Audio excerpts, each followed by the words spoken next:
अरे ये क्या आरोही, तुम फिर मोबाइल लेकर बैठ गई? शाम की दिया बाती की या बस फोन पर बतिया रही थी अपनी माँ से?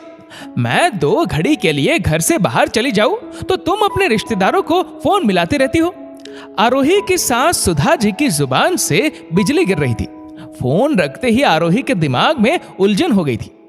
उसकी माँ दबी आवाज में आरोही से फोन पर कह रही थी, देखो ना आरोही, 3 दिन से बुखार है तेरे पापा को, उतर नहीं रहा।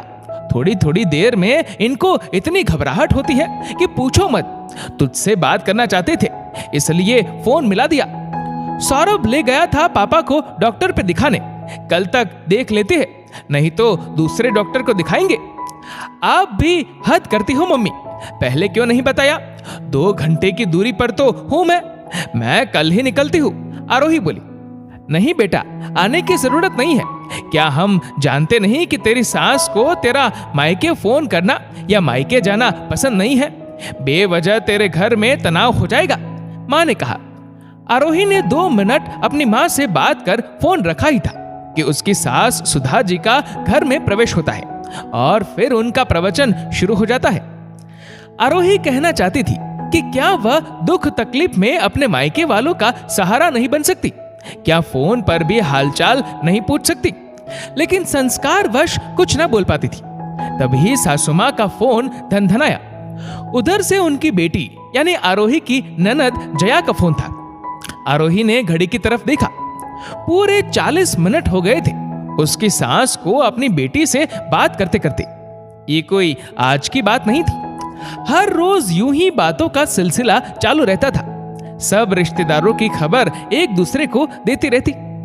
सुधा जी ने अपनी बिटिया से बात करके फोन रखा और अपने पति आलोक जी से बोली, आज मन बहुत भारी हो गया जी। जया बेचारी बहुत थक जाती है, ऑफिस का काम, घर का काम, उसकी सास भी बैठे बैठे ऑर्डर देती जाती है। सबसे आखिर में बेचारी खाना खा पाती है। सुबह 5 बजे उठती है, रात के 12 बज जाते हैं काम करते करते। उसकी सास को समझ नहीं आता कि बहू भी इंसान है, मशीन नहीं। भूख बर्दाश्त करो और सबसे आखिरी में खाओ।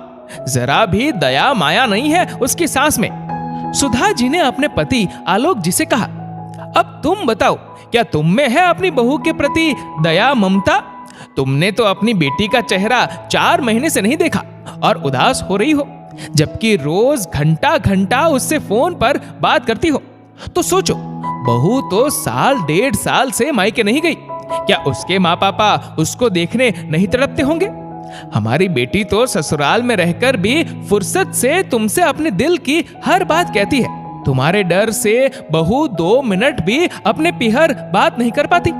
हमारी बेटी की तरह बहू को भी घर, स्कूल के काम, हमारी जिम्मेदारी सब देखना पड़ता है। अरे ये कैसा नियम बना रखा है कि जब तक हमारा बेटा रोहन घर नहीं आ जाता, खाना नहीं खा लेता, बहू खाना नहीं खा सकती, चाहे रात के 11 बजे हो। यदि घर के बाकी लोगों को भूख बर्दाश्त नहीं होती तो बहू कैसे भूखी रह सकती है?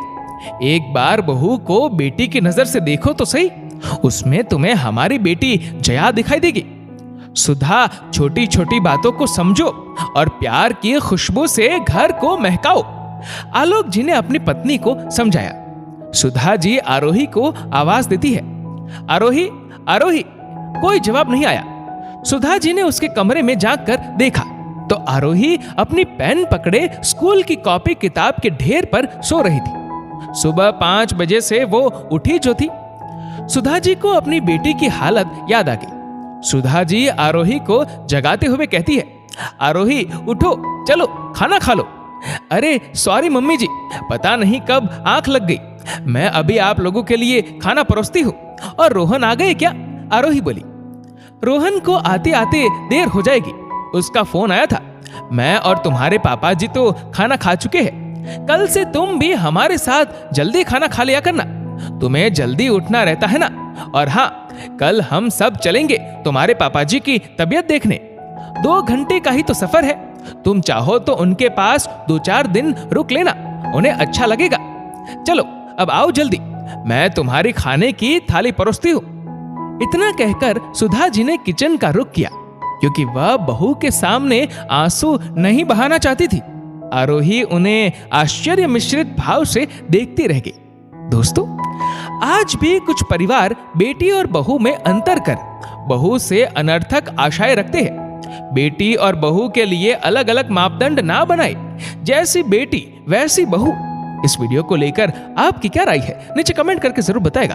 और अगर आपको वीडियो अच्छा लगा हो तो इस वीडियो को लाइक करेगा, शेयर करेगा ज्यादा से ज्यादा लोगों तक। और ऐसी ही और भी इंस्पिरेशनल वीडियोस के लिए सब्सक्राइब करें हमारे यूट्यूब चैनल को और फेसबुक पर फॉलो करें हमारे पेज को। धन्यवाद।